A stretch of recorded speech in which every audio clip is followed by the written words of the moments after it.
Good morning. Good morning. I don't know if anybody's listening to me yet, but yeah, I'm here. Wait a second.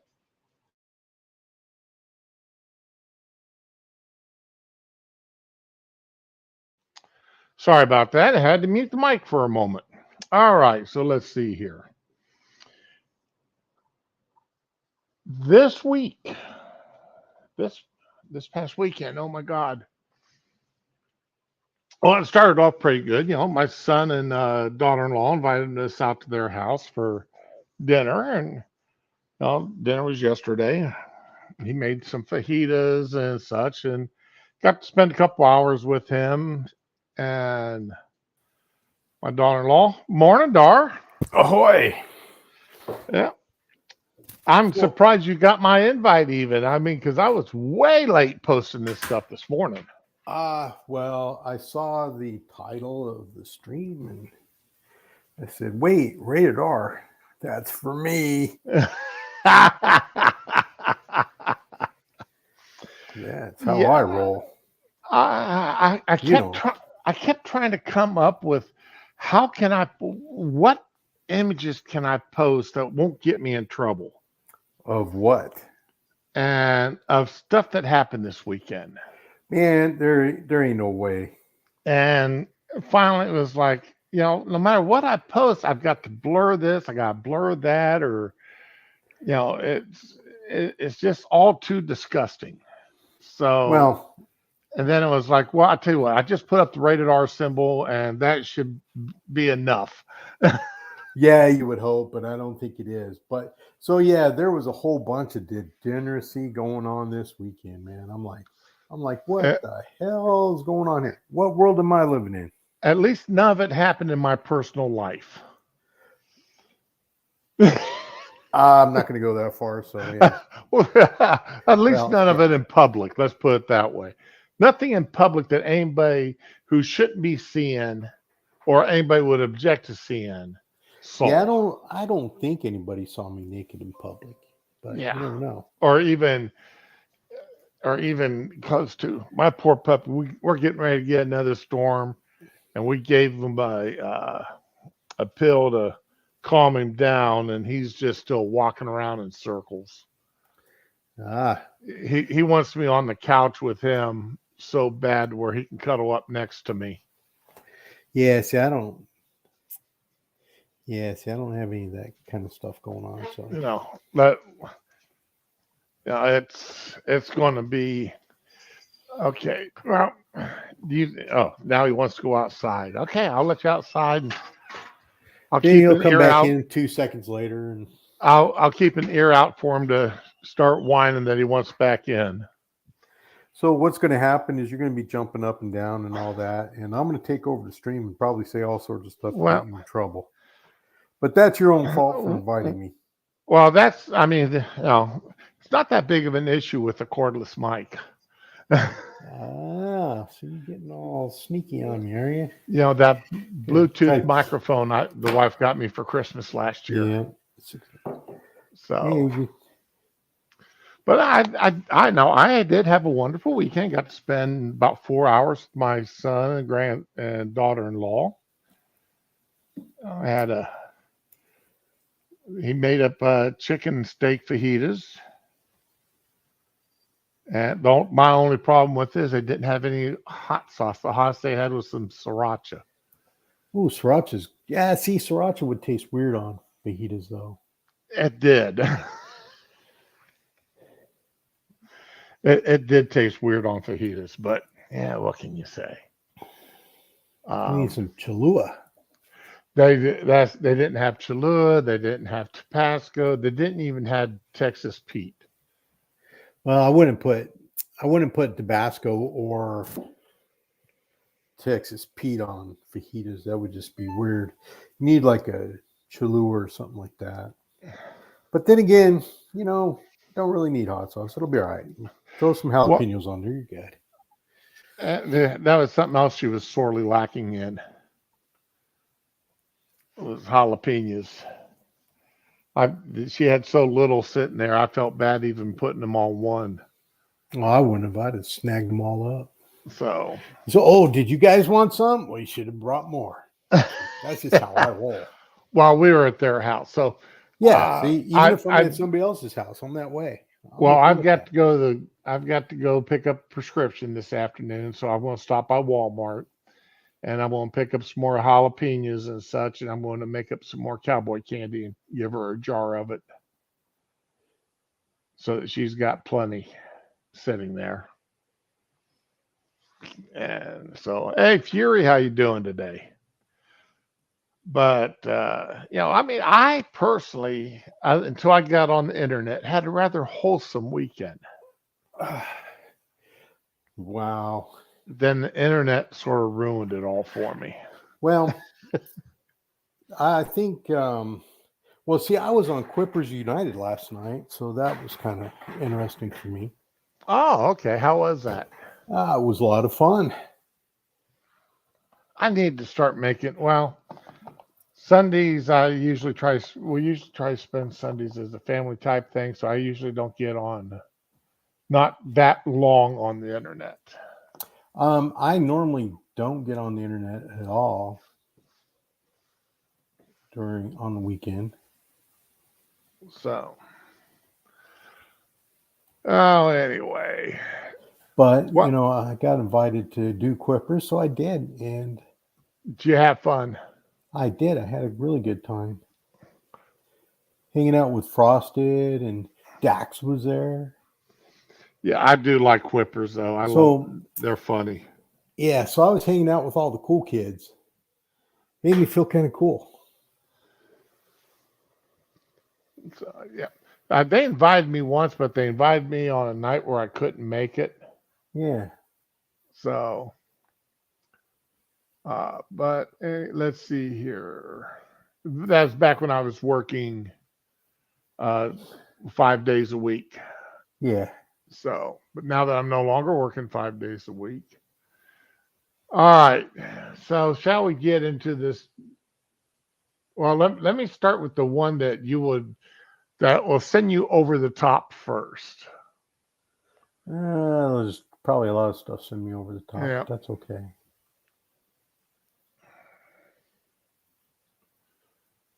Pentagon nominees blocked by GOP senator are pushing left-wing initiatives. I hire for diversity. That is a direct quote from a general who wants to be promoted. Of course. And is angry that Tuberville is blocking his promotion.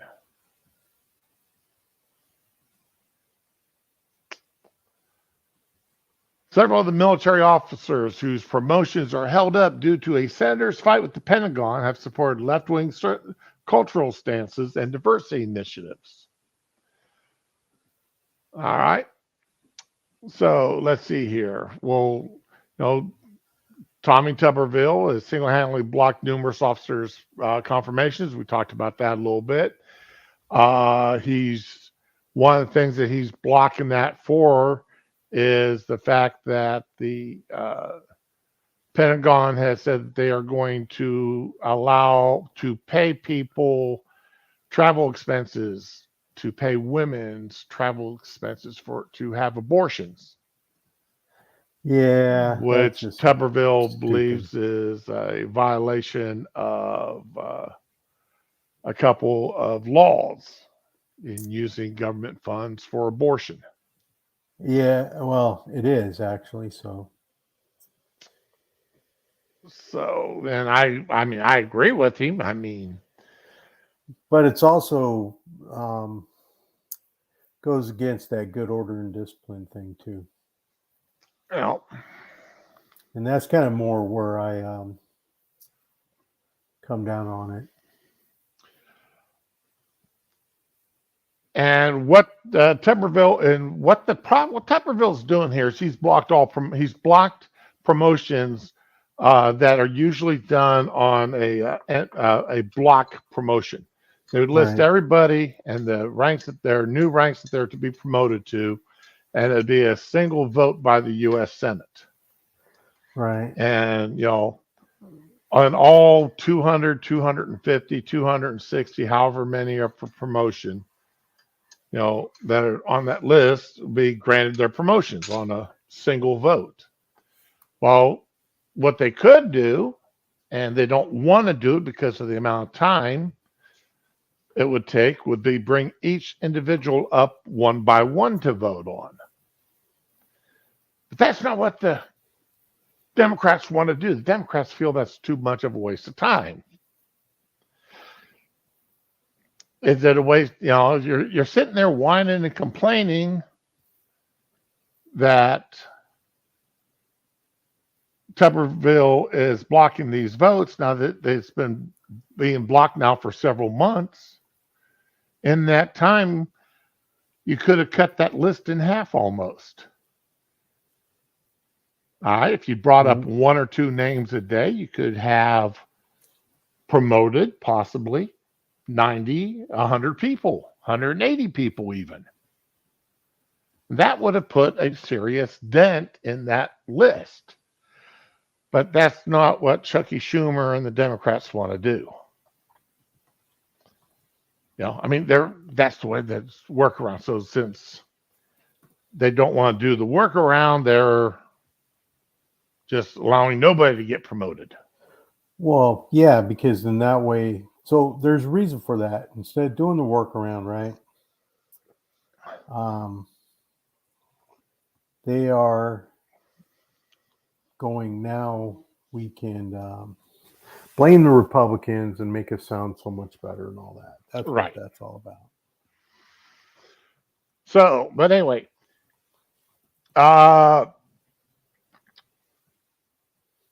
so going down through this list here, let's see here. Comments by even a handful of Biden's Pentagon's general officer nominees are instructive as to defense policy as opposed to mere talking points. You win on what you focus on. In other words, what the commander talks about typically becomes the focus for the units, which is true. Commanders, be it wearing stars or bars, whatever they talk, the last thing they say is the thing that's going to get focused on. Am I not right? Yeah. So let's see here. Air Force General Charles Q. Brown, who was recently nominated to replace General Mark Milley as chairman of the Joint Chiefs of Staff.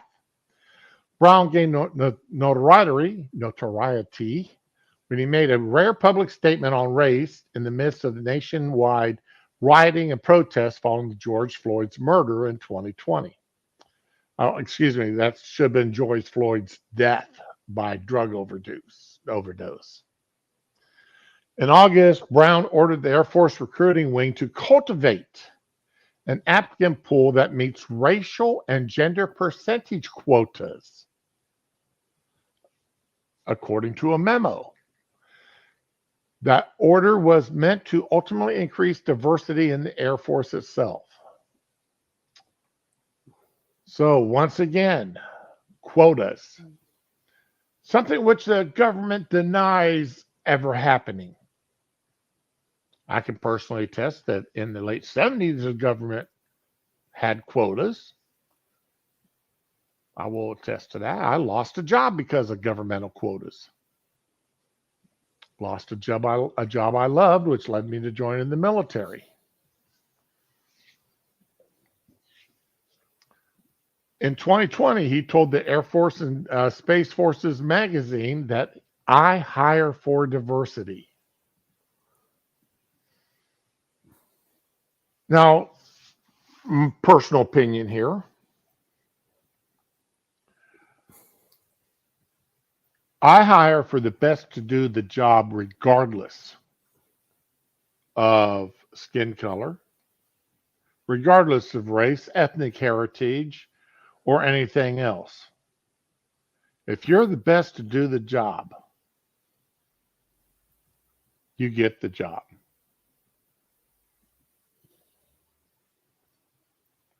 Diversity has nothing to do with whether or not you're qualified to do the job. And what he's saying is that, and this is the military people, this is the people who are to protect our country. And he is more concerned about skin color, what you got between your legs, and who you want to sleep with, and how you want to dress. Today I'm going to dress like a man, tomorrow I'm going to dress like a woman. Than he is about protecting our country. That's what that simple four-word statement says.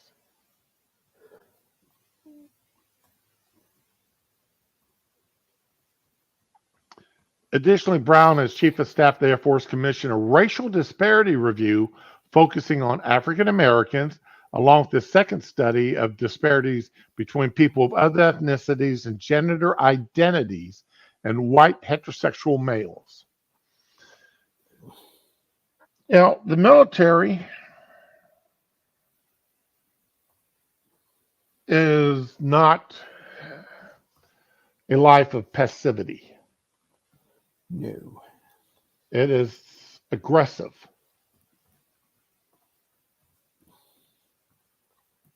There's very few positions in which a passive person, a passive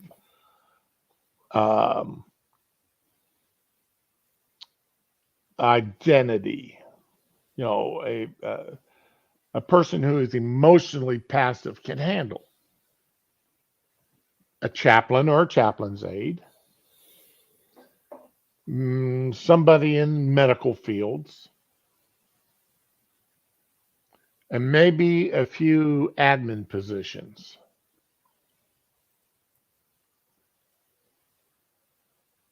But for the most part, be it on the flight line, which my experience, being on a ship or a submarine, DARS, being a grunt, a infantry, or being a Marine, there's a certain amount of aggressivity that is required. Yeah. And that is a character trait more among heterosexual males than gay males or women. Notice I said, I did not say all or exclusive to. Hashtag not all. Right. Not all heterosexual males are aggressive. Not all gays and women are passive. You know, but in general, you can sit there and I'm not talking about just aggressive. I'm going, you know, with big, you know, bar talk. I'm talking actually willing to get out there and get into a fight. Physical aggressiveness. Yes, we all know the exceptions to the rules. We know them from television. We know them from books, movies. We know about them. Even some of us even know a few in real life. Now, the only thing we got to remind you, and I hope, you know, hopefully I don't have to remind people, books, movies, and television for the most part, are fictional.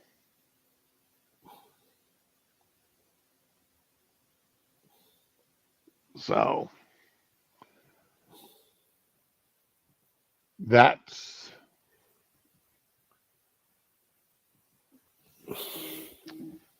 the best way to fix what might be perceived as a problem is to do analysis and go, we've got some improvement to do. And part of that is to take a really is and part of that is to really take a look at of areas of how we discipline, how we do career development, and how we do promotion.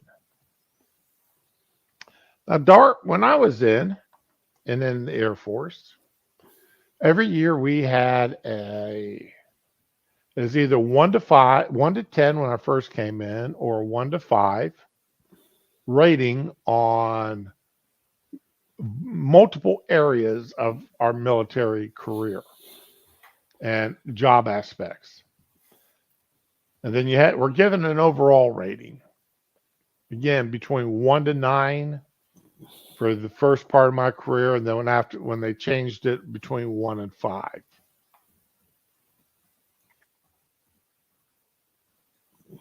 Then that cumulative score average, or that an average of the last 5 years, I believe it was, of those scores, plus the test results from your WAPS testing, Weighted Airman Performance System test. You had 2 of them you had to take. One on your job and one on Air Force history. Yeah. Then those scores were thrown together in a mixed match, compared with everybody else's scores, and however number of promotions within that cycle were to be allotted for each pay grade, the top X number of people got. And then, of course, your awards and medals were thrown in.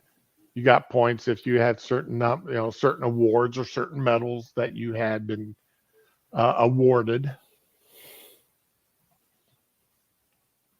and all those were thrown in.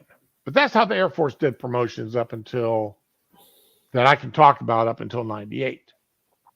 Now, how they did it after '98, I don't know, because changes are always there. How about you, Dar? How'd they do promotions when you were in? You had to pass the test and all that. But pretty much the same way? Yeah, and then, based on your evals, awards, all that kind of stuff, yeah. Right. And then the top scorers that was necessary to fill the allotted promotion slots were promoted, Right. Correct? Yep. So your race, your gender, your sexuality, none of that came into play. No.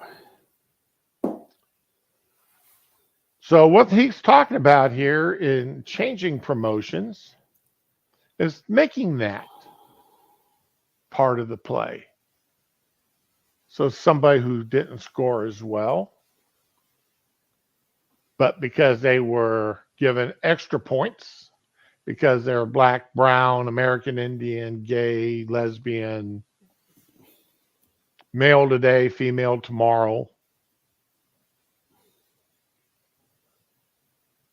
they'd be promoted against somebody, a heterosexual, straight, white male.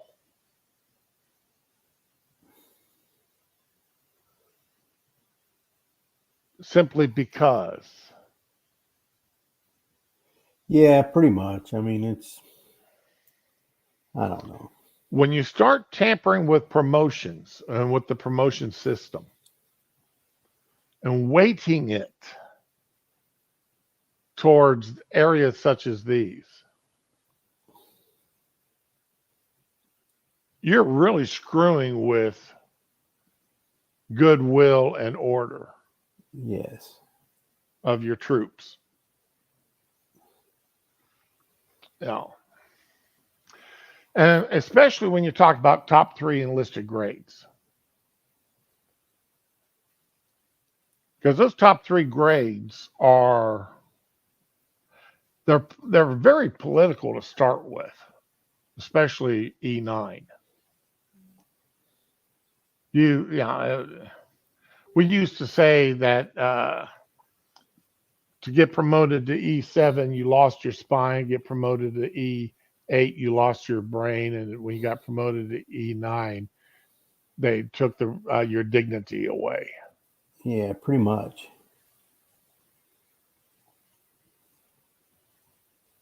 But it's still very, very, very political.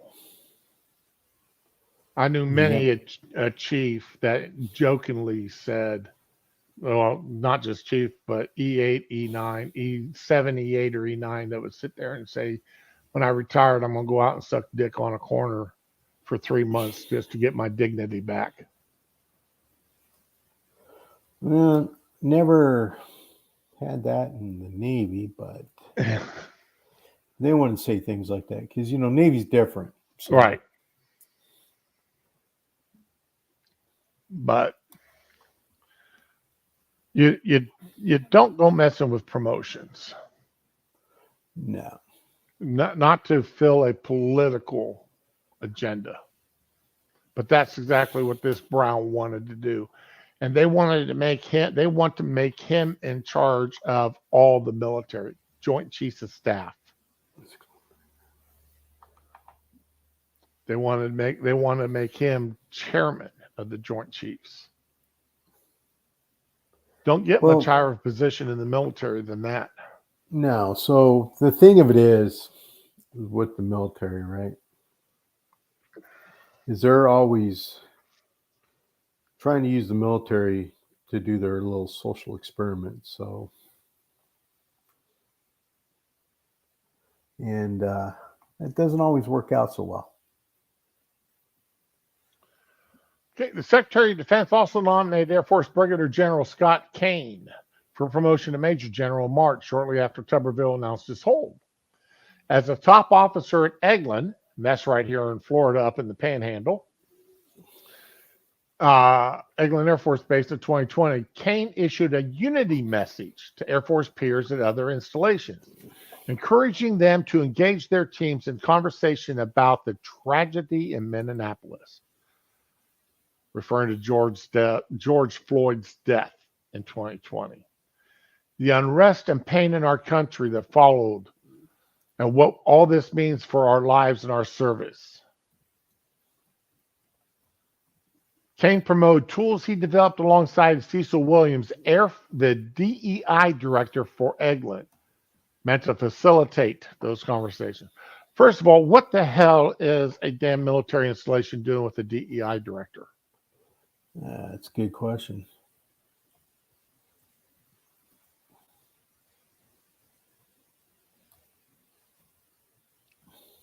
The military is one of the most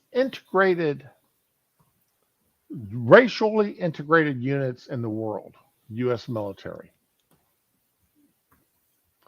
I worked in units that I was one of the few white people in it. And every unit I worked in always had women and Hispanics and Black people and you name it. Every other, one unit I worked in even had several people with dual citizenships, either U.S. Mexican or U.S. German, U.S. Polish. One had U.S. UK. He was a UK citizen.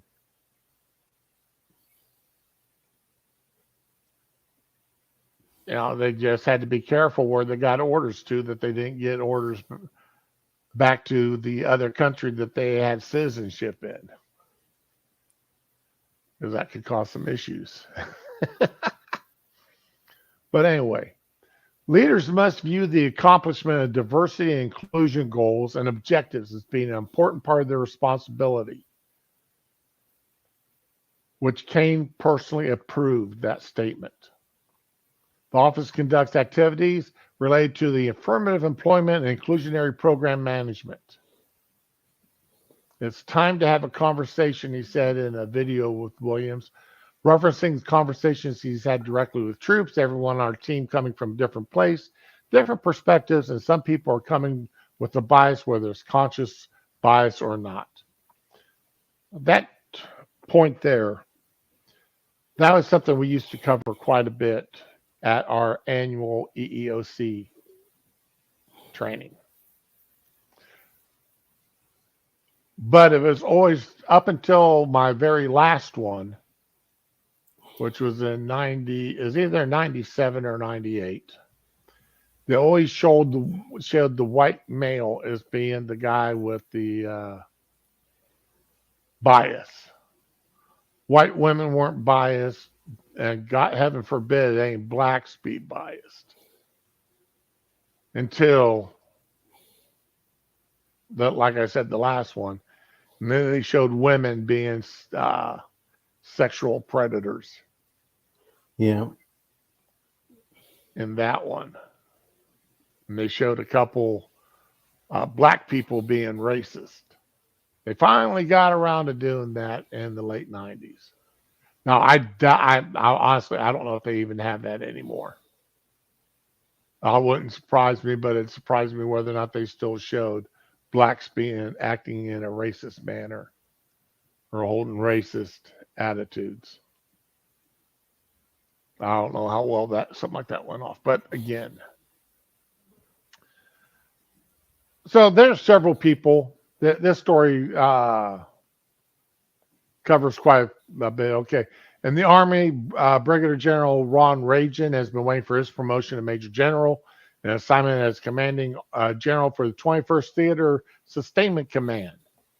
Speaking at ROTC, cadets at a university panel on discussions why representation matters. During the Army's Project Inclusion Diversity Initiative, Reagan said, we got to work hard. We're going to continue to strive to make sure that we're the most diverse force in the Army that will allow us to dominate and win on future battlefields. Diversity does not win you battles.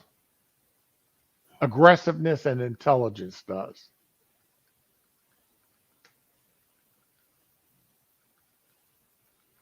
Diversity? What are you going to do? Throw up that shield with the big letter G on it for gay, or big letter L or T on it for lesbian or trans whatever? And that's going to protect you from the incoming bullets? Are you going to be able to pop out your palm like Doctor Strange or Iron Man and throw out something that's going to kill your enemies with a rainbow flag effect? Yeah, exactly. The rainbow spear. You know? Is that kind of diversity going, no, that's not what wins wars and battles or battles and wars. Diversity doesn't do squat to win battles or wars. No. Doesn't do squat for submarines either.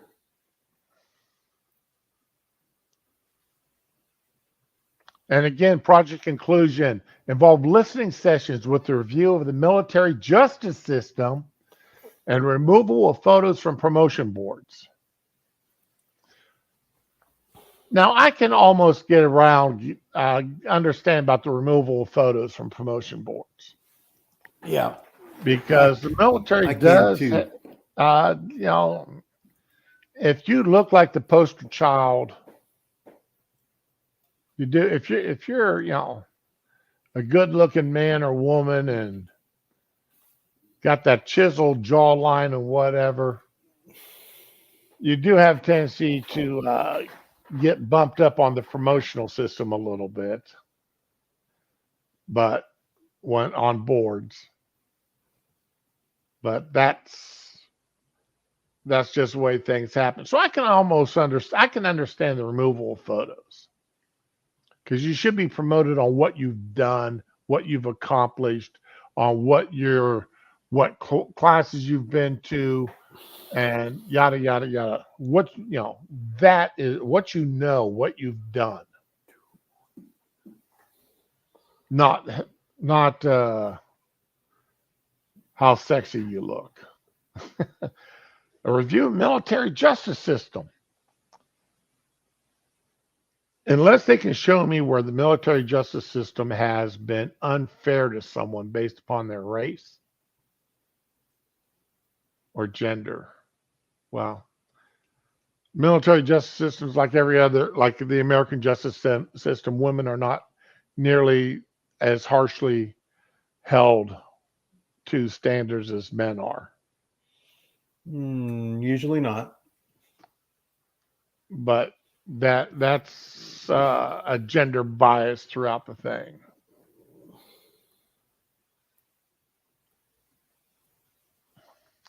Reagan also initiated mentorship rucks that bring together virtually culturally and gender diverse groups of junior officers.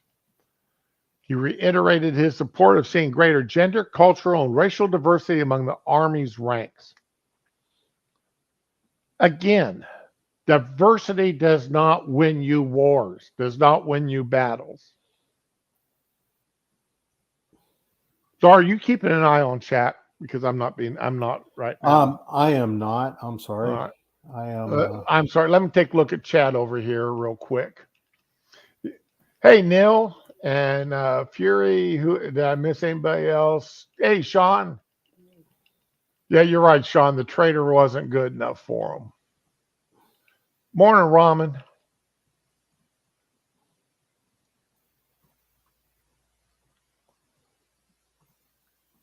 So let's see here. Shroom, this is Utter Madness. You're talking about meritocracy. Yes. You're right. I am talking about meritocracy.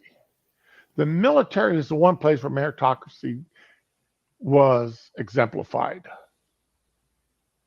Should be exemplified. The military, the one place above all.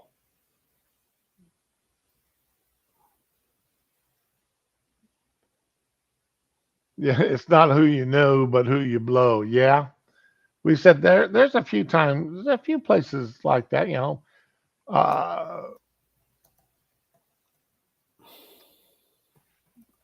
there's a few times I saw that in action. Let's see here.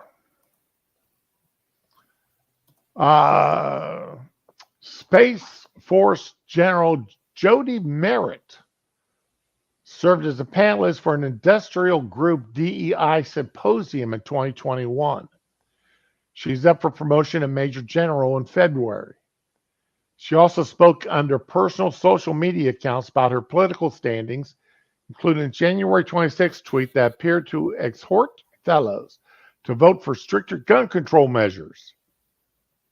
Merritt promoted a video addressing what we're doing in the Air Force to address concerns of underrepresentation of women in the service in a social media post.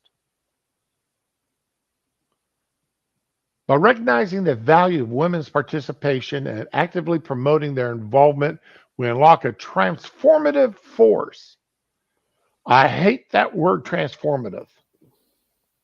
That can reshape the world one conflict at a time.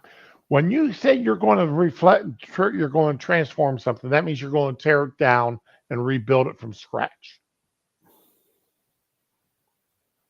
Yeah, our military does not need to be torn down and rebuilt from scratch. That's the last thing it needs.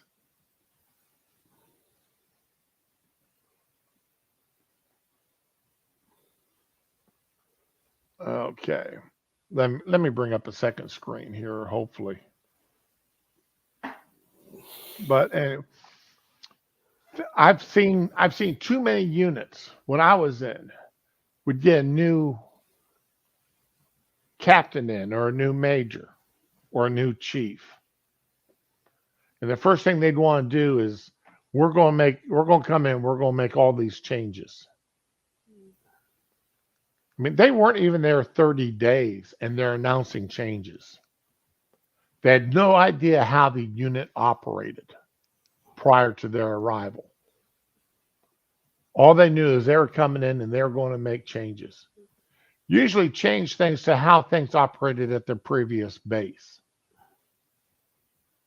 which may or may not, depending on the base's or the unit's mission, be the right way to address things.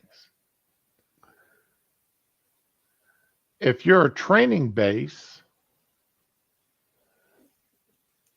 the mission is totally separate than a active base with the real world mission. When I was in Germany at an active base, it was not unusual to have sirens going off in the dormitories, in the barracks at 1 o'clock, 2 o'clock in the morning. To have somebody come in the NCO club on 1 o'clock in the morning, Saturday morning, Friday night into Saturday morning, and shut and make an announcement that the NCO club was immediately being closed and everybody was to report to their duty sections. Drunk, sober, can walk, or had to be carried. You had to report to your duty section. 1 o'clock in the morning, most of us were not exactly sober. That happened several times during my 3 years in Germany. Dar's probably got several stories like that being on shipboard. Oh, no, not at all. In the middle of your 4-hour rack time, get woke up to report somewhere? No, it's never happened.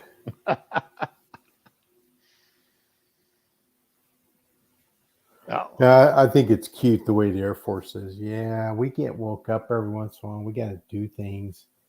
Yeah, I think that's all cute. You know, the military light going all crazy, but that's all right. Oh. Hey, not everybody can be in the Air Force. You see, that's why the AVAB scores are set up the way they are. You know, the way they used to be. I don't know. I don't even know if they still do ASVAB anymore because, that could be prejudicial to somebody actually getting in. Their scores just don't quite make it unless they get extra points for who they like to sleep with or what color their skin is.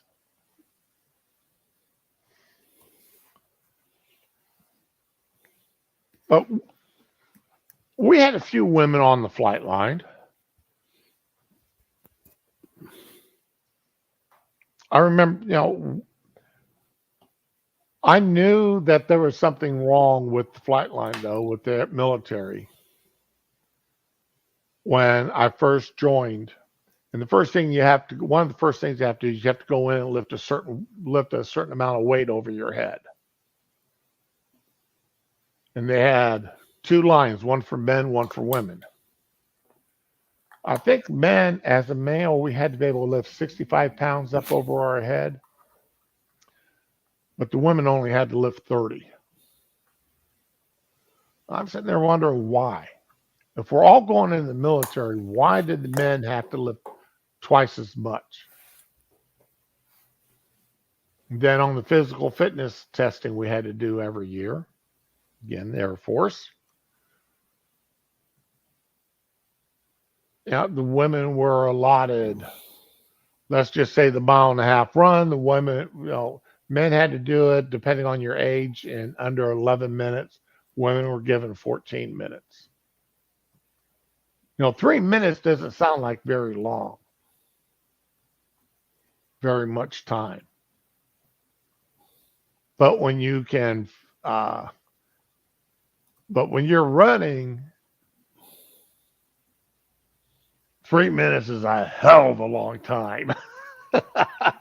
Not really. So,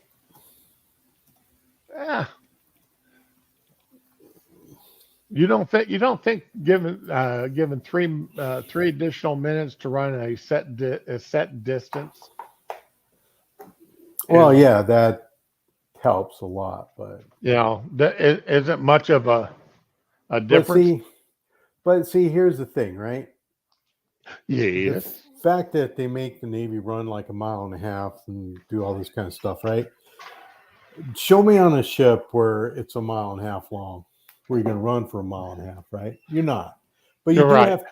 you do have to have the endurance to swing that fire hose, right? Yep. And so normally, like in a main space fire situation or that, you have 2 or 3 guys on the hose, and then every 15 minutes or so, another guy could step in and take a spot. Whereas if you have a ship full of women, right, then you have to have 6 or 7 of them on that fire hose. So the thing of it is, you have less people to spell you out, and are you going to be able to effectively fight that fire? That's the question. Because really, on the ship, your worst enemy is fire, because you can't call when you're out in the middle of the ocean. You cannot call 911. You are 911. Right.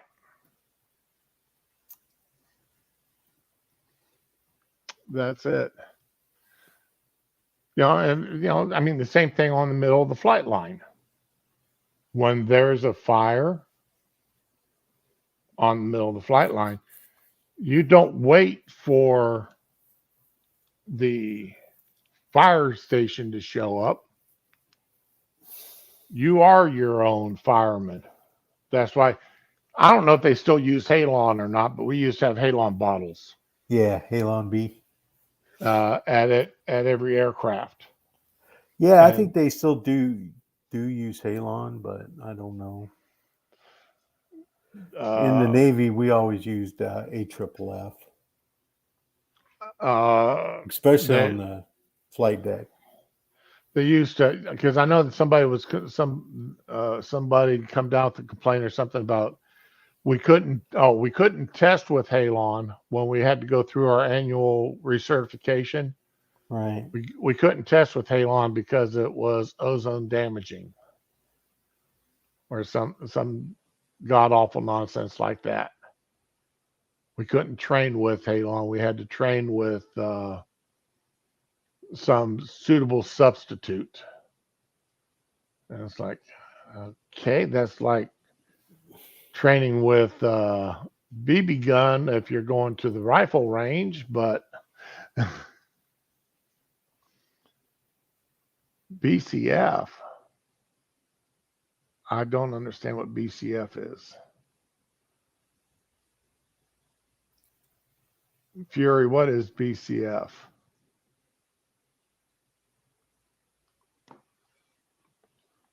But anyway, Tupperville, he's holding up quite a few of these.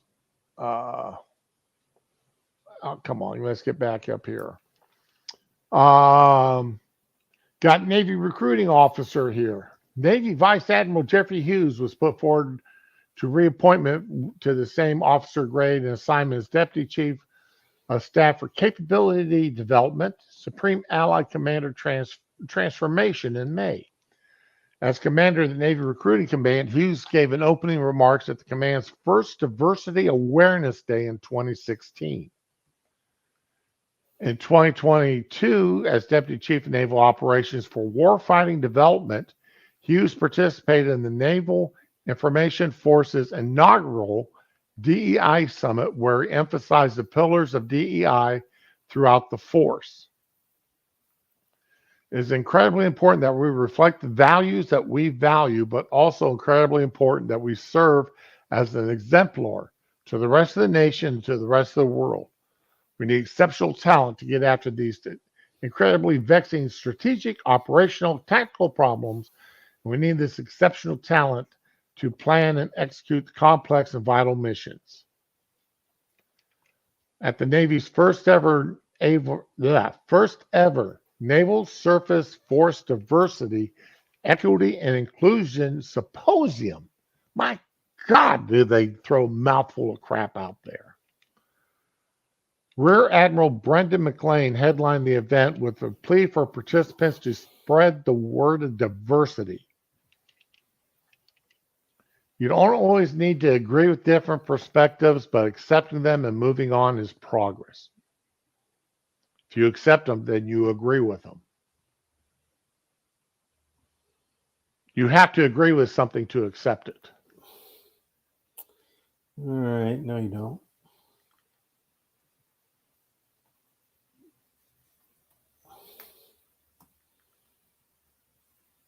All right. How so? Well, for instance, I do not agree with I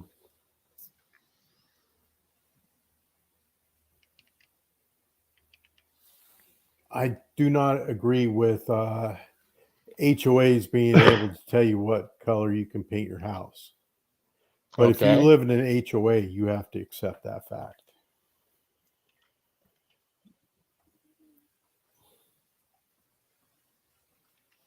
But if you don't agree with it, why would you buy a house with an inside of an HOA?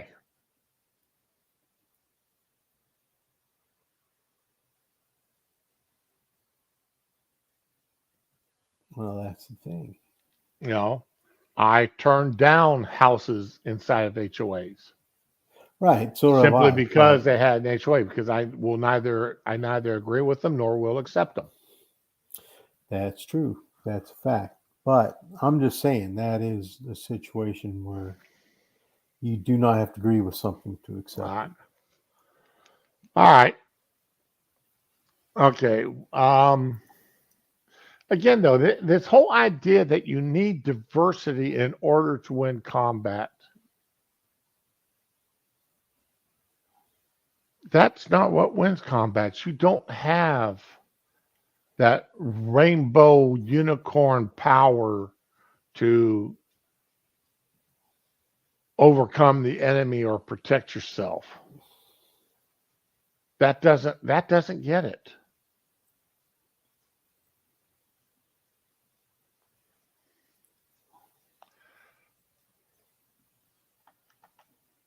And yeah, I still say, and I've been told I was wrong for believing this, but this is no. I still say that when they back during Bill Clinton with "Don't Ask, Don't Tell," when that was first pushed, and then they went on to openly accepting gays in the military.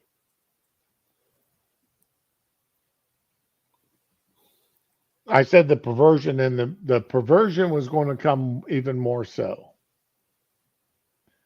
I also said then that then if they were going to force if they're going to force people to live with gays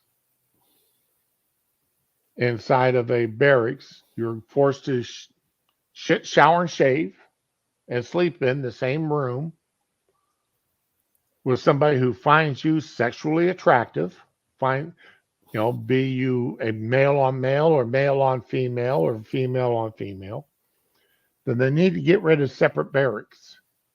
They need to get rid of separate shower facilities. This is before Starship Trooper came out, where that's exactly what they had done. Right. Okay, the infamous shower scene there. Yeah. But if you're going to, I said then, and I still believe to today, if you're going to have straight men and gay living in the same dormitory, sleeping in the same rooms, and using the same open bay showers, then, and now, you're going to have men who want to claim that they're women living in the women's dorms using the same open showers and such. Just get rid of the the separation of dormitories, the separations of living facilities. Yeah, that would make sense, right? Yeah, I mean, also save them money. Consolidate the dormitories, consolidate the barracks. Why, you have a dozen empty rooms in two different buildings. Well, you start consolidating, and pretty soon you got a completely empty building.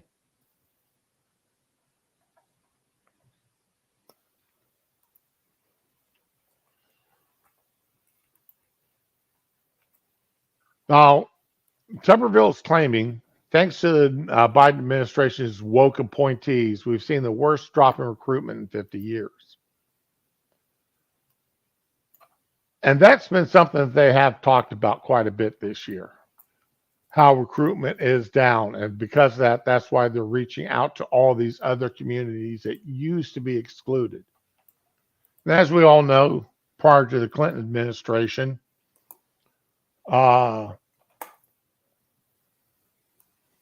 gays weren't, you could be court-martialed and given a BCD, the bad chicken dinner discharge, bad conduct, if you were gay. Yeah, we had a couple guys at boot camp decided they didn't want to, it was too hard for them, they couldn't hack it, so they come and say, I lied on my paperwork, I'm really gay. Yeah. I don't think they were. I think they just were trying to get out of it. They just use that as an excuse. Yeah. And, of course they, let them out. But what they don't realize is that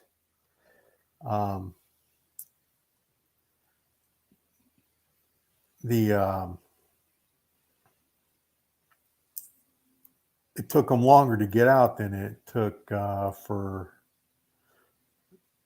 just go through boot camp and graduate. Anyway. They didn't get to go home as soon as they thought they would, which I found quite funny. Okay.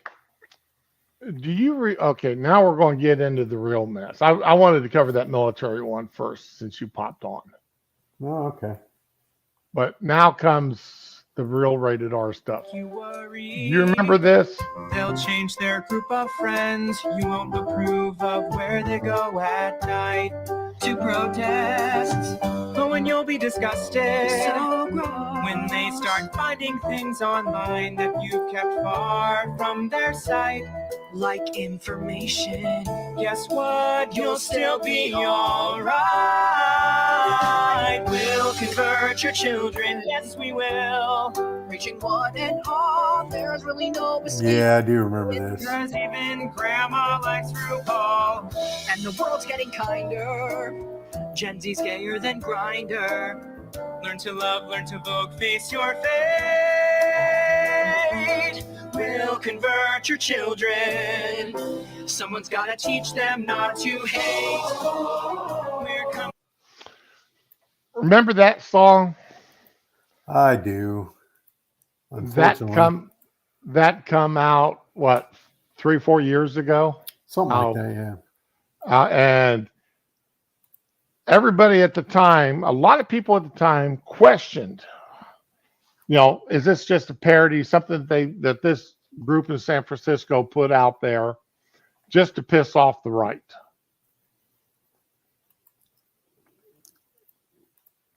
Yeah, the pedo choir.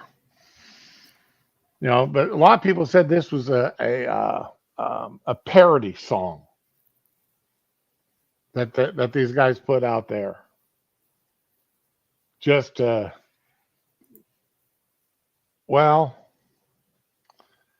then this happened this weekend.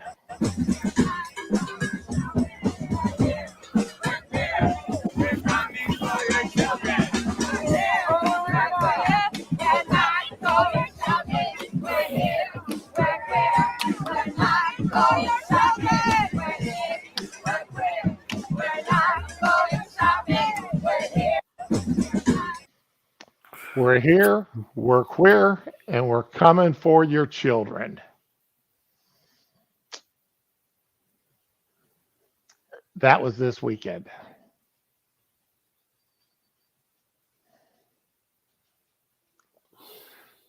The only reason why I could even show that video is because that woman had her boobies marked up with tape. Right.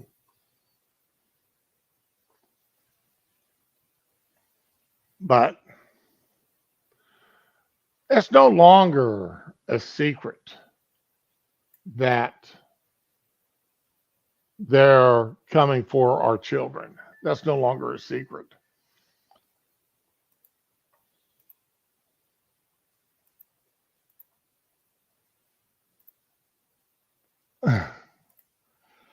Yeah, you heard that, Ramen. They did say, we're not, we're not going for we're not here to go shopping. We're here to come for your children. Yes, they are.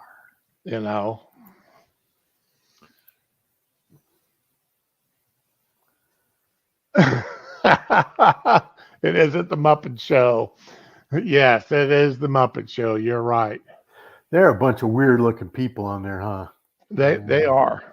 And then on top of, as if that wasn't really bad enough.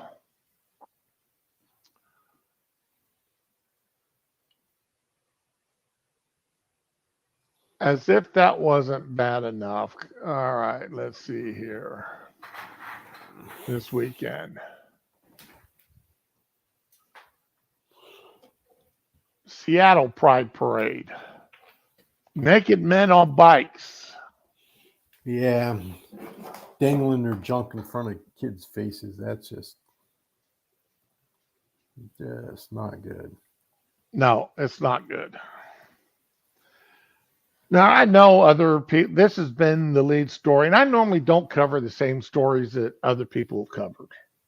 I try not to, because the same stories getting talked to death. You hear the same thing from everybody.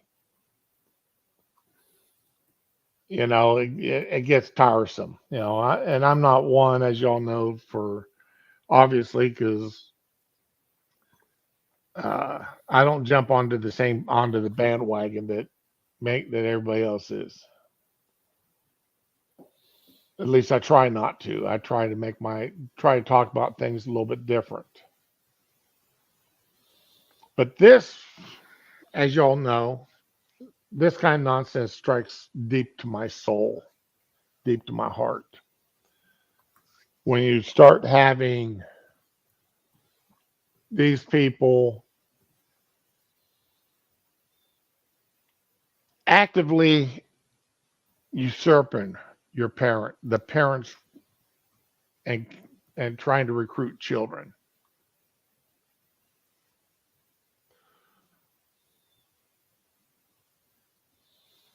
Especially when they're doing it in the schools. I showed the wife this morning after we got done eating breakfast before she left for work. I didn't want to ruin her breakfast. And I'm sitting here and I'm going through different stories, trying to set up, figure what all I was going to cover and how I was going to cover it. And she asked me why wasn't anybody arrested? There's I want to say it was in New York. I'm not going to show the video of it because it'd get me yanked. A fountain and a bunch of naked women bouncing around inside of it. And none of them had nipple covers on. Nobody had any tape on them. So that's why I was going to show it. Hey, Spoonie, how you doing? And, is this the only time that people are allowed to walk around naked in public without getting arrested? During Gay Pride Month? Well, a lot of places up in there have passed some strange laws that allow people to do that. Show me one place that allows men to dangle their bits in public like that without being arrested. I don't know of any place in the country. I mean, yeah, there's a few places that have got, laws allowing women to go topless in public. Local ordinances. Which, if the states wanted to send the state police in for violating state laws, they could. But they just sort of ignore it. Yeah. I don't know. Hey, Spittle. But I don't know any place that allows men to walk around buck-ass naked, dangling their bits in public. I'm not talking about nudist camps. I don't know if there's many nudist camps still around anymore.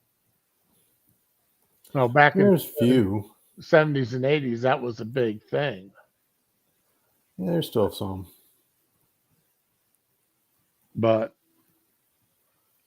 that's about the only place I could think of where, and then, if the standards haven't changed any, from what they were back in the 70s and 80s, if a man got a hard on, he had to leave. Yeah. He had to get himself out of public sight. No erections allowed. That was the height of bad taste. Yep. So, but anyway, why would anybody, and they want to say Florida is a fascist paradise because we've passed these laws to prevent this kind of nonsense.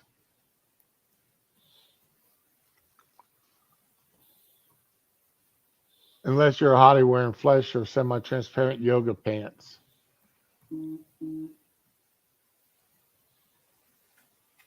Oh, that's you beeping. Okay. Yeah, it's me. Sorry. No, that it just caught me off guard the first time I heard it. I got looking around the house to see what around here was coming. But, because of the laws that the DeSantis has signed here in the past year, the LGBTQ underground has evolved, getting people out of Florida. Yeah, whatever. The first time I read about that, I thought I about fell on my chair laughing.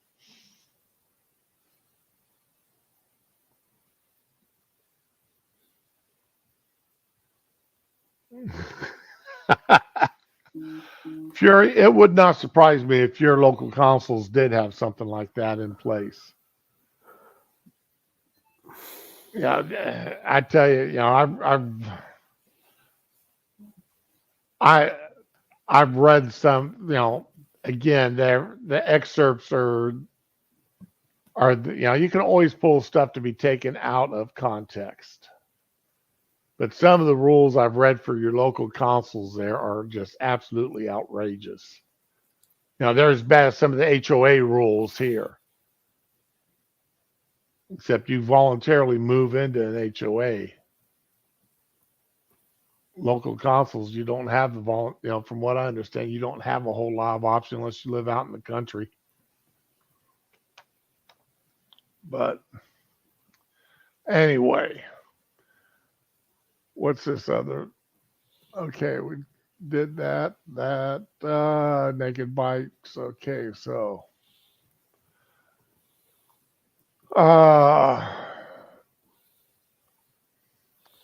yeah,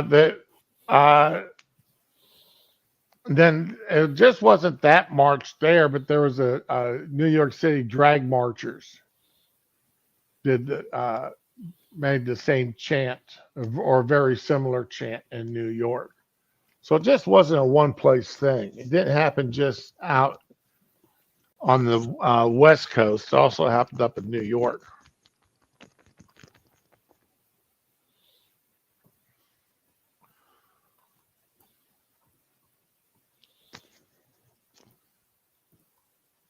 But, okay.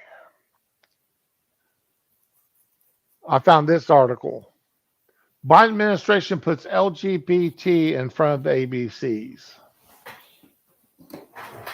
Last Wednesday, the United States Department of Education released the utterly disastrous results from the National Assessment of Education Progress. The same day, the department also hosted a conference and issued guidance encouraging school districts to mobilize students based on their sexuality for left-wing political activism.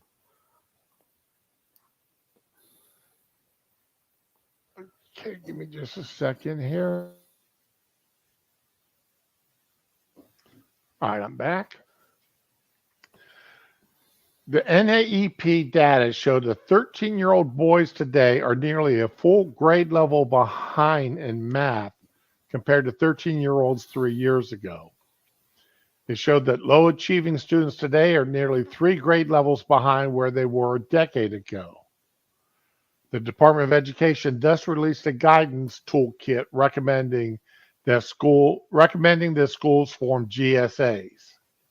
Now, GSAs used to be gay student alliances or gay straight alliances. Millennials may remember GSAs as gay straight alliances, school clubs that encourage solidarity against homophobic bullying. But that's no longer what they're called nor what they do. Today, genders and sexualities alliances are, according to their website, intended to empower and train trans, queer, and allied youth to advocate, organize, and mobilize intersectional movement for racial and gender justice and intersectional liberation. This is the Department of Education doing this.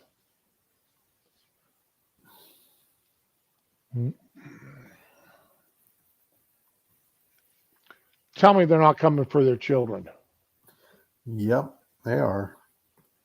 Tell me they are not coming. They don't give a damn whether you kids can learn, whether or not they can read, whether or not they can perform math. As long as they know how to perform certain sexual proclivities.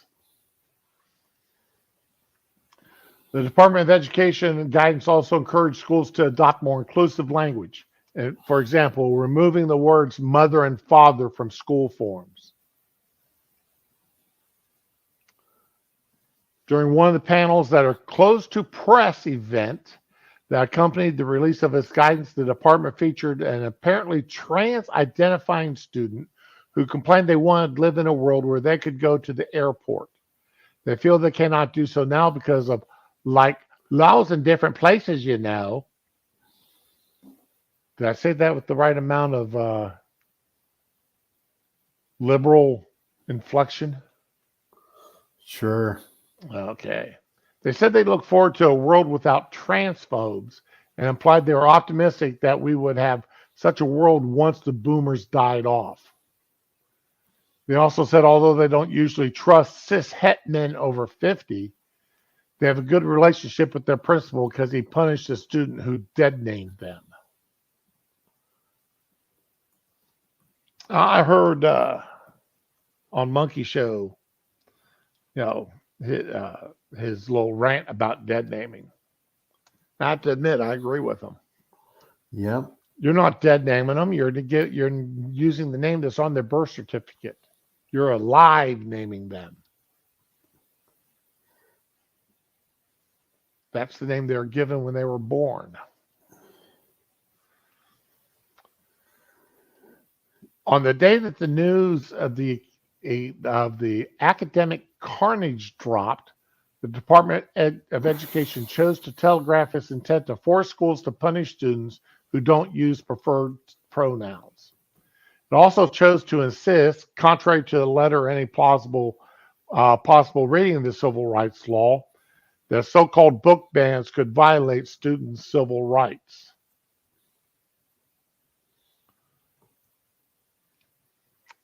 You know, what they're calling about book bans is pornography. But under any other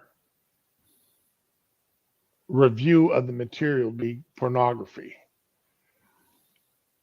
Showing, describing, advocating adult child sex or child sex. Everything from, well, just use your own imaginations. You don't need me to tell you what they're all about. No. You know what they're doing. Yeah. Doing shitty stuff.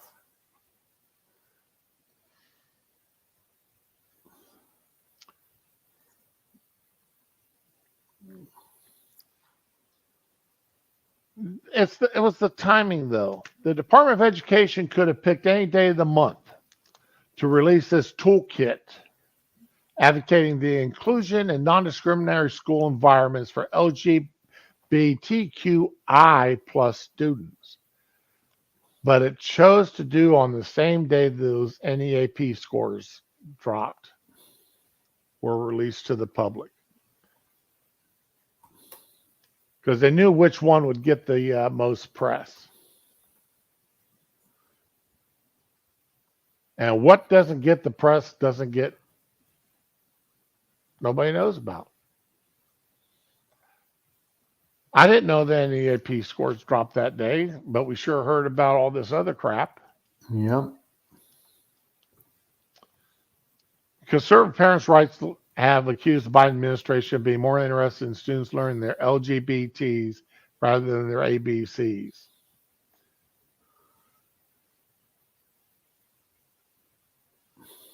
But I don't think that they're wrong. I don't think when the administration is more concerned about putting open pornography and everything else in the schools, when they're more concerned about having a military out there being more inclusive and diverse than they are about being combat ready, when they're more concerned about when they're less concerned about a man walking around naked, dangling his bits in front of children, than they are about a conservative speaker at a school having to hire bomb-sniffing police dogs and pay for police protection in order to give a talk at a school, at a college. Yes, that just happened. A conservative speaker had to hire, because of bomb threats, had to pay the police department to come out and go through the school.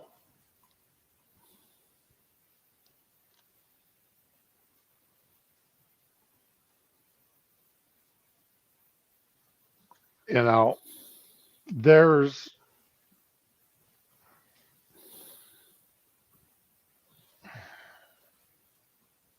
and you know, schools on a frequently, and when I say schools, I'm talking about colleges and universities. They cave to the left in banning speakers. I thought it was funny as hell when little Daily Caller guy, Ben Shapiro. When Ben Shapiro, he's what, all 5'5", 5'6", Something like that. You know, here he is looking up at the sheriffs who's telling him that if he steps foot on the college campus, he's going to be arrested because they canceled his appearance because of bomb threats. and threats of violence by the left. And I just want to remind people here, just a little bit of reminder going back a half a dozen or so years ago, when the left was committing violence at Donald Trump's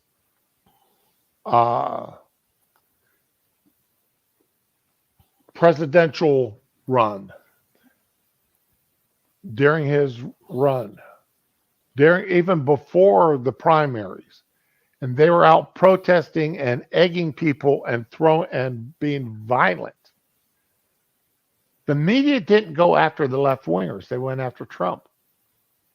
Mr. Trump, why are you allowing such violence? What are you going to do to stop this violence that's happening at your campaign events? As if it was Trump's fault. He wasn't the one out there telling them to come and protest at him. This was Hillary Clinton's groups doing it. These were Clinton supporters out there protesting. Why wasn't the Democrats being questioned? Hey, when are you going to tell your people to stop being so violent? No, that's not what they did. So it's always the conservatives that are,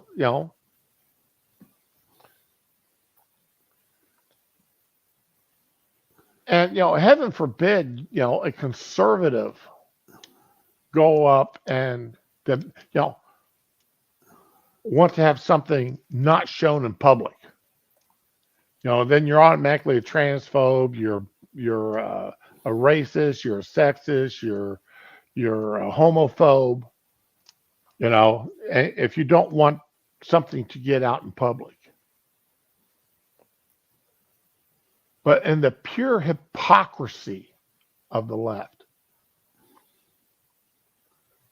the pure hypocrisy of them. Activist groups pressure Philadelphia venues to cancel Moms for Liberty Summit. The Museum for the American Revolution in Philadelphia is facing pressure from social justice groups to backtrack on agreeing to rent out one of its event spaces for a parental rights group, Moms for Liberty, on June 29th. The organization's sold-out Joyful Warriors Summit is scheduled to be held at the Philadelphia Marriott downtown, 29th through July 2nd. But the museum event will be the summit's opening day for Welcome to Philadelphia's reception for the summit attendees.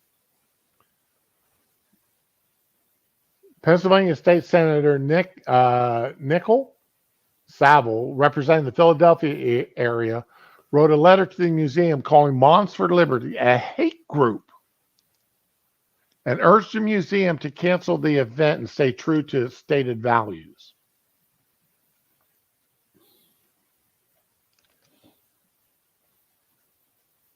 The Moms for Liberty, okay. Now, the New York Post calling this, okay, Moms for Liberty is not a hate group, but attempts to shut them down is due to their effectiveness.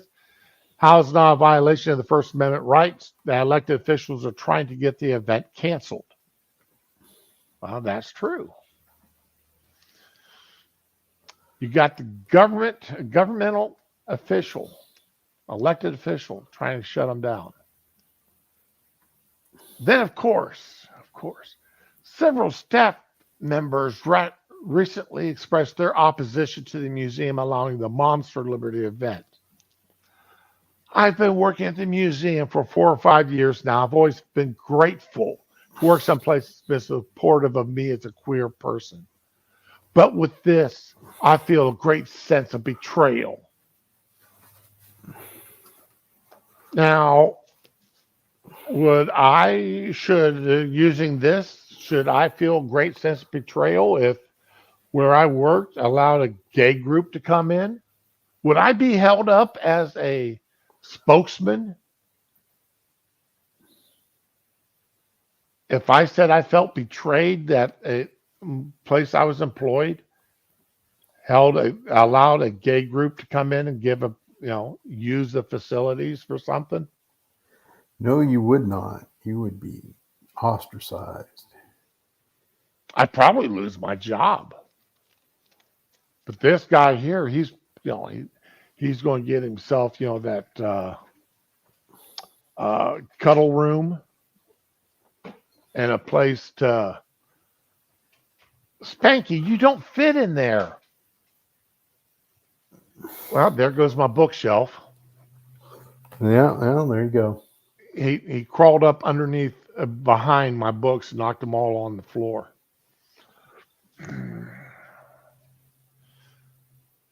Trying to get someplace small.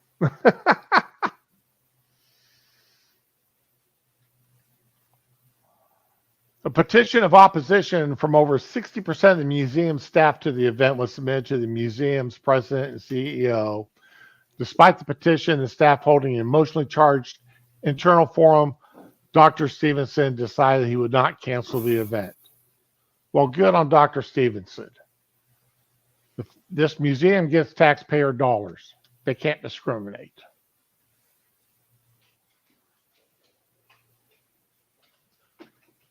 And now, oh my God. Okay. All right. My dog literally just crawled. Spanky, get out of there. He literally just crawled through an opening my cat can barely fit in to get back into the laundry room where we have the cat litter box.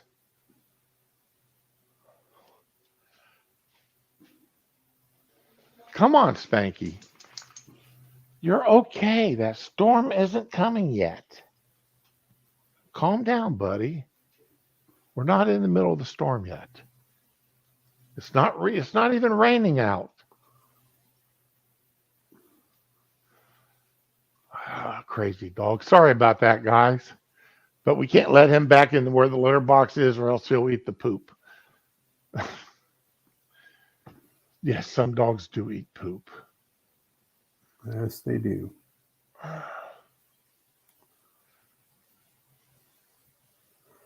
A Change.org petition.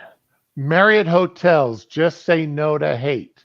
Refuse the Moms for Liberty National Convention. Has 28,000 signatures.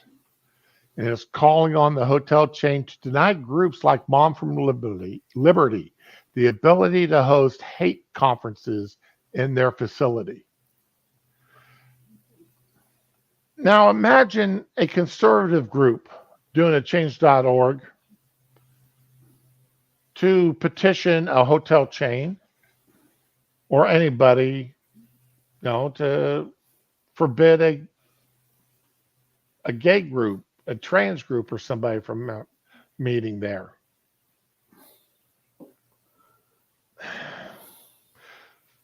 The pure hypocrisy of the left. And they want to call the conservatives fascist. We're fascists for not wanting pornography in the schools. We're fascists because we don't want teachers to present the gay lifestyle to our children, to endorse it or anything else. But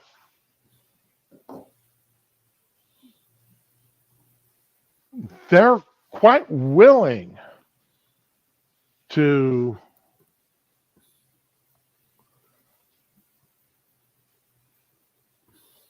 tell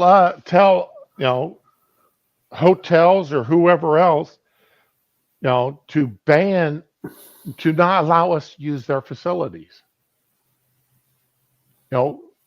Private businesses, to tell government supported businesses like the museum. Where's the real fascism at here? Where's the real thought control coming from? Is it coming from the left or is it coming from the right?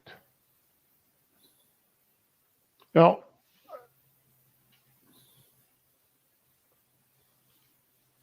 I don't care what you do in your bedroom. Just keep it to yourselves.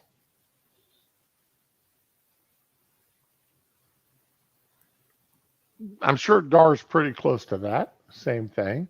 Yeah, I am. You know, I agree wholeheartedly. Keep it to yourself, man. Nobody needs you to know. know. Nobody wants to know. See, that's the thing. They keep saying the federal government wants to tell us what we can and can't do in our bedroom. No, that's not the case. Nobody cares and nobody wants to know. I don't care what you want to do, what you're doing in the privacy of your bedroom. I just don't want to see your dangly bits out in public square.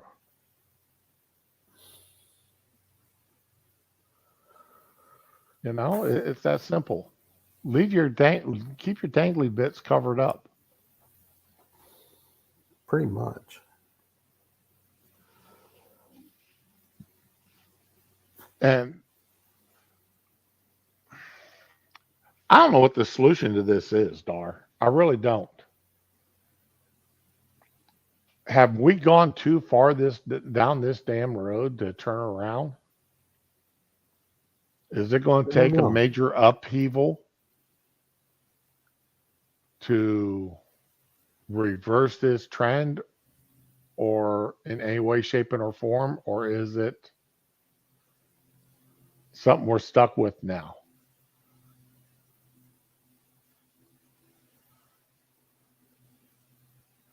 God, I hope not.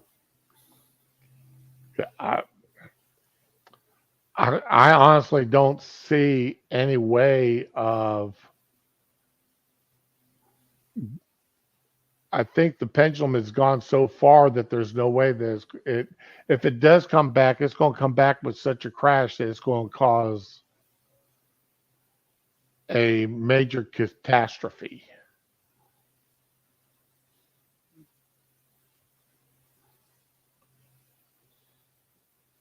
I mean, there are parents that are going to.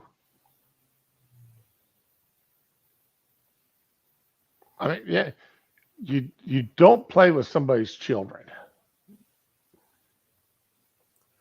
The some states are taking steps against homeschoolers because they want to, and it's usually the left, because in their opinion, they're not being able to indoctrinate the children enough.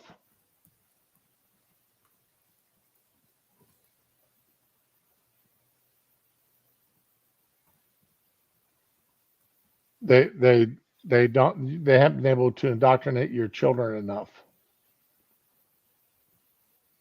Yeah, that's what it seems like. I don't know. And this is what I'm talking about here.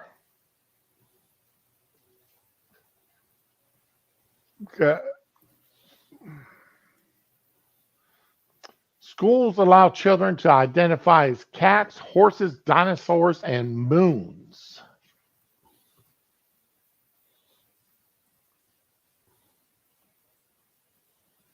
Teachers should be dealing. What happened? Auto rotation. I hate that. Sorry, guys.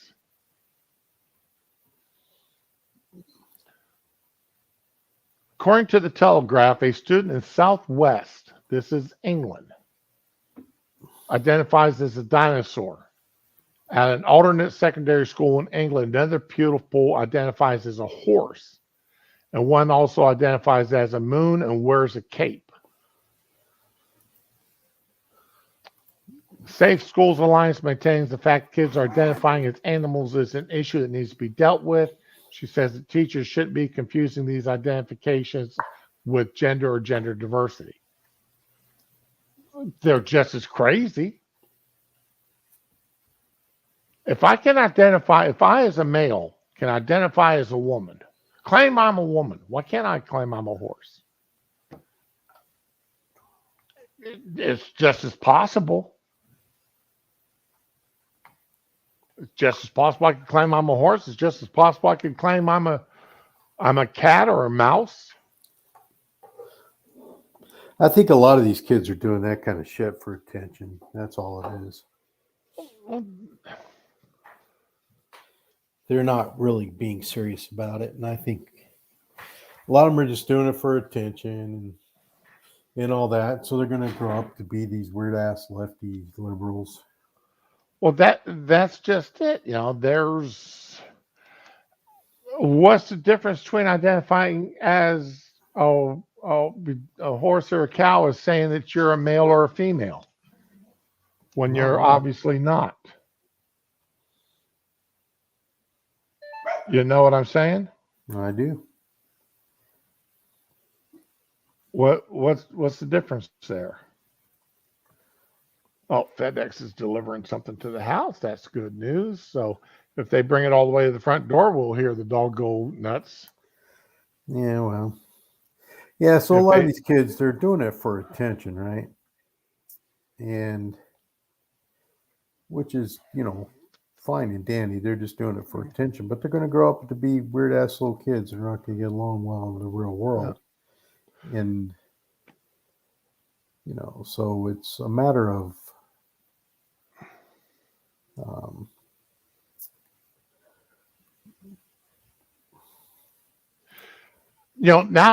the experts are now saying teachers should not be affirming these behaviors. But again, if the teachers are affirming the transsexual behaviors, this is just another step.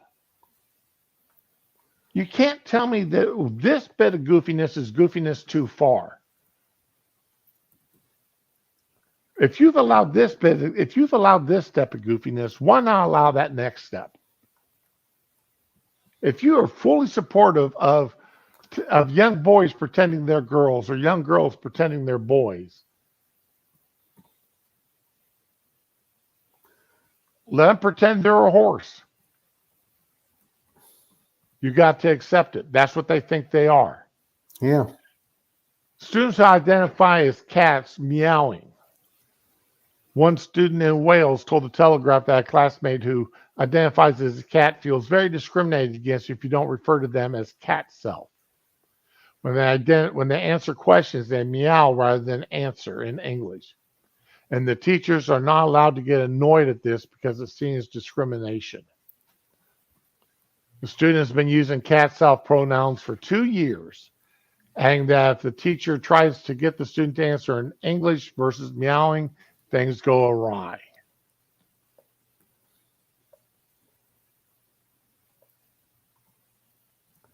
Of course, it's distracting to other students, affecting other people in their education, everybody in their lessons. Well, yeah, you got some kids sitting there in the middle of class meowing. But is it any more distracting than having another kid going to the bathroom in a pair of blue jeans and come walking out in a dress?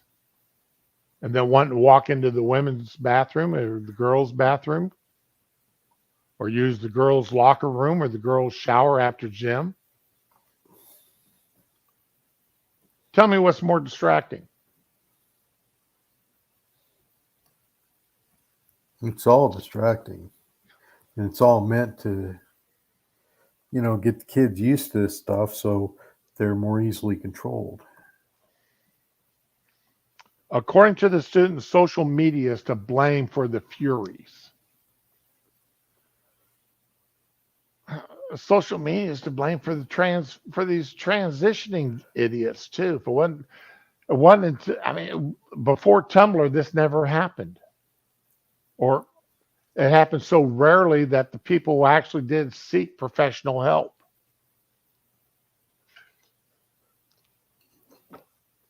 When it first started, it really didn't get out into real life that much. It stayed confined to social media, but then it got more popular and more people were finding out about it.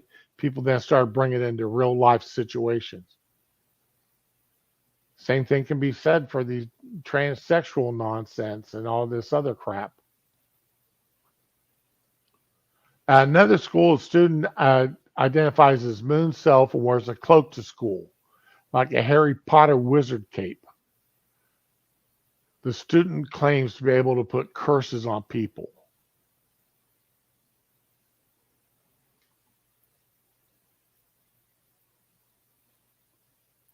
The furry community itself is a complex one, made up of many different identities and definitions of what it means to be a furry.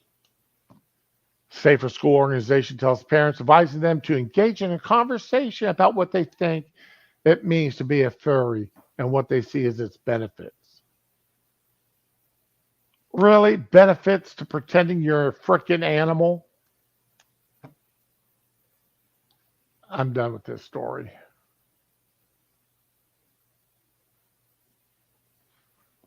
Now, they had that article here a year or so ago that they said was a parody article that people started believing, saying that schools put litter boxes in the bathrooms, claiming that that didn't really happen. I'm not going to say whether it did or didn't. I know the articles got out, the story got out there.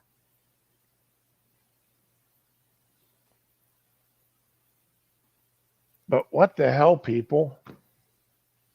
Seriously, what the hell?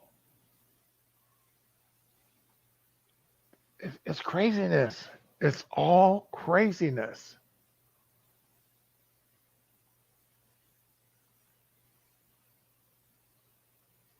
All right, I'm done with that. Like I said, today was rated R. And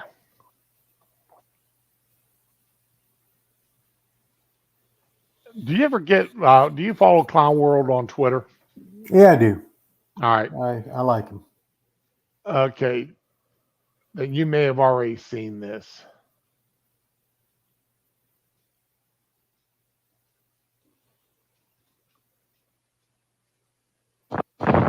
Yes, you are. I'm not even You're a from fucking here. loner.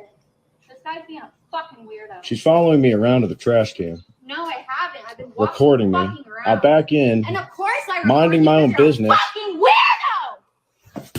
Hey, what? You're a fucking weirdo. Okay, now I have to call the police. Do it. You can go inside. No, I'm sitting in my fucking stoop, buddy. Fucking kill him. No, it's okay. What? You're gonna what? Fucking Okay, kill it's him. okay. Hey, Hey. what is going on?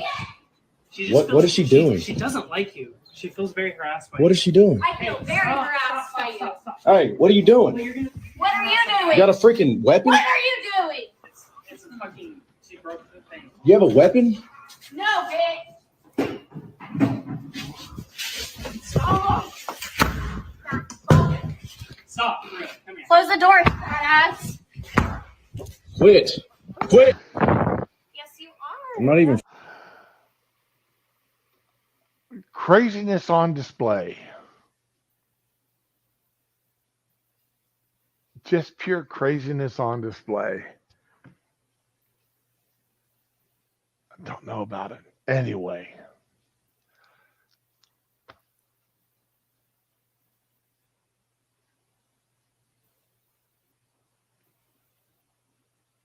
What happened to my phone's dying on me here. Yeah.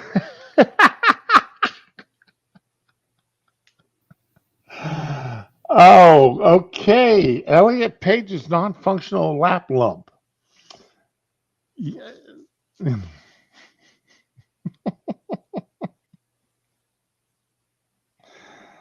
Front stoop, yeah.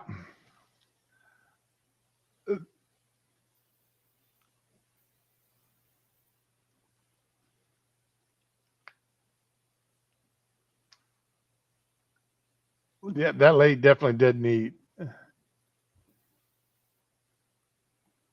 drop curse words.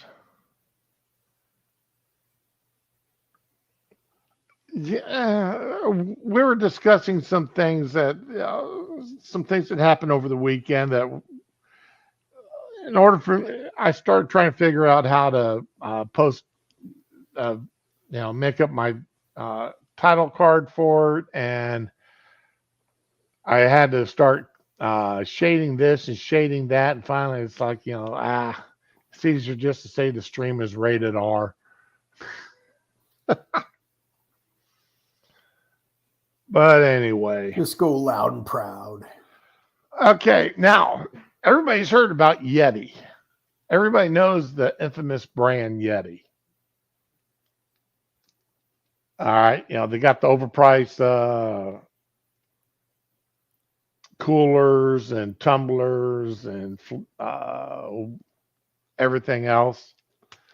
Well, they've hooked up with a company out of Pennsylvania that takes 21 days to form and manufacture a cast iron skillet. And Yeti is offering a one with their name on it. $400 for a 10-inch skillet, cast iron skillet. Wow, what are they doing with that to make it so special? Well, this company does make an extremely good skillet, and their normal skillet runs about $380.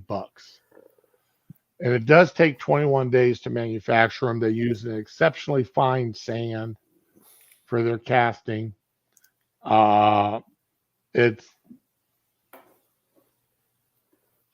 The skillet is very lightweight, and it's very smooth. You go and look at a lodge skillet, a brand new lodge skillet, and it's very rough. Got a lot of little crevices in it. Well, this skillet is almost carbon steel smooth from the manufacturer. Now, like my cast iron skillet that I've been using for the past 30 years is very smooth.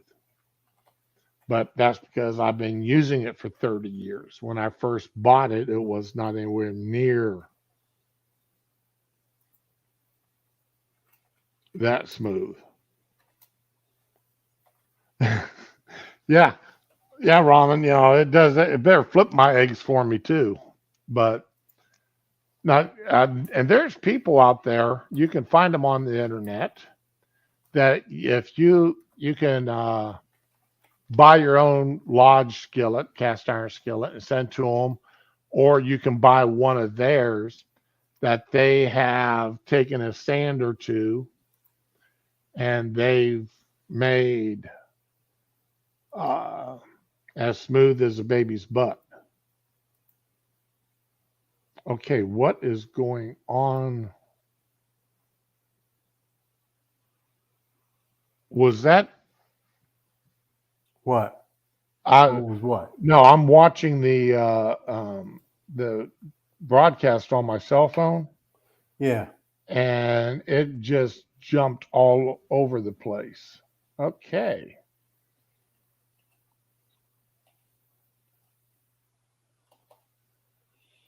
I don't know what to tell you. Okay. Yeah, it takes a lot of use. But anyway, you can go and find some guy that will polish your cast iron skillets and make them as smooth can be. And they charge $100, $150, $200 to do that. Yeah, Sean. I've seen what comes out of that too, but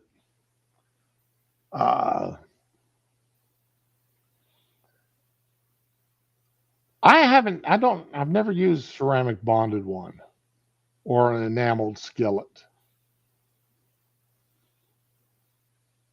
I've never used one. I've got one skillet. It was an $80 skillet when I bought it. I don't know what they go for now. That there are some foods when I only do the cooking in that because it's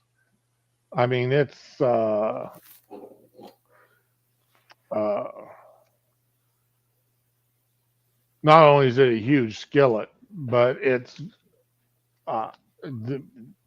just a tablespoon or a teaspoon of oil is all it takes to make it work good. Well, yeah. Well, the Elliot, what most people do now, I'm not going to grind and buff a skillet there, Spittle.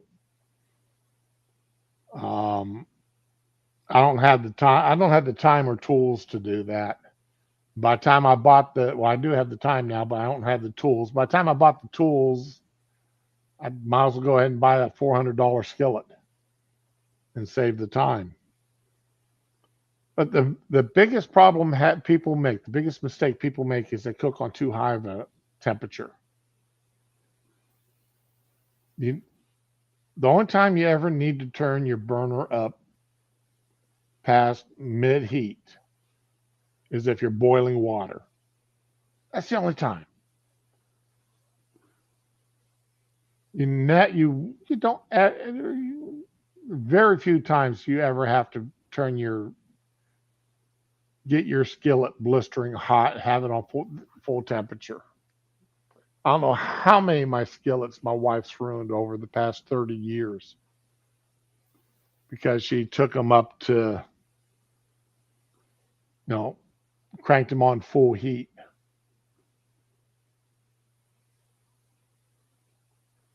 So, yeah, just don't do it, folks. Cook on medium to medium low heat. That's all you need.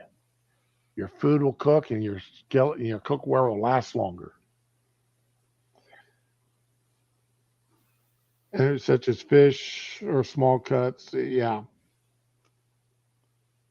I've never used a ceramic skillet. I've never done that. Well, basically, ceramic will take all the heat and everything, Right. and it will basically last forever.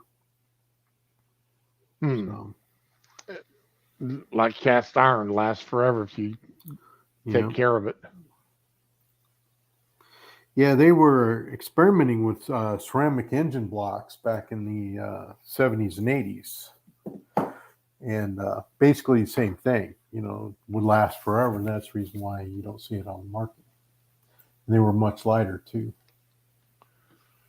But you didn't know that, did you? I remember hearing something about the ceramic blocks, but I was never really that much of a car guy to dive into them. Neither was I. I'm just casual observer. The ins and outs of them. So, well, it is about that time, and it is indeed. And you lost steam, didn't you? I lost steam. Nah, I haven't lost steam. I'm still angry. I'm still got anger things, but I'm trying not to let this anger last more than 2 hours in the mornings, because then it carries on too long into other aspects. This is my vent. This is where I release that anger. So I try to, release it there for 2 hours. If I get it out in 2 hours, I'm a happy man. Okay, Neil's sending me a palette cleaner. Palette cleanser. Let's see what it is. The Ajax of the internet. Okay. So let's see here. Dun, dun, dun, dun. View on YouTube. I didn't even open up a second stream this morning like I normally do. Okay, palette cleanser. Here we go. Open that up. And present, share screen.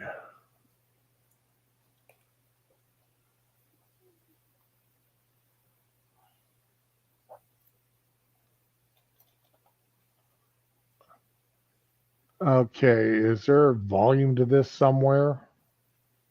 Or is it strictly... I don't see any volume here anywhere.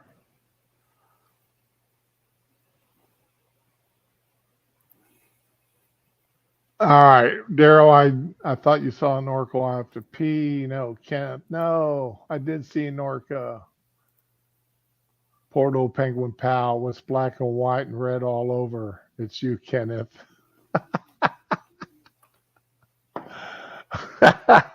Okay. All right.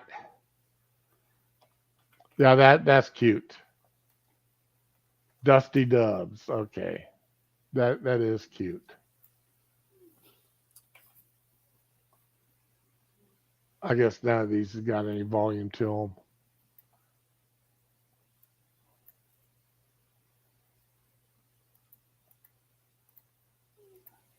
All right, ladies and gents. On that note, Let's everybody try to have a good day. Enjoy. I don't like ceramic knives. I've tried them. I don't like them. I'm still partial to my carbon steel, but that's just me. Yeah, I couldn't find any sound on them there, Neil. Anyway, everybody try to have a good day. Enjoy yourselves. Stay out of trouble. Or if you get in trouble, have as much fun getting out of it as you did getting into it. And as always, be with the ones you love and love the ones that you're with. And have a good day.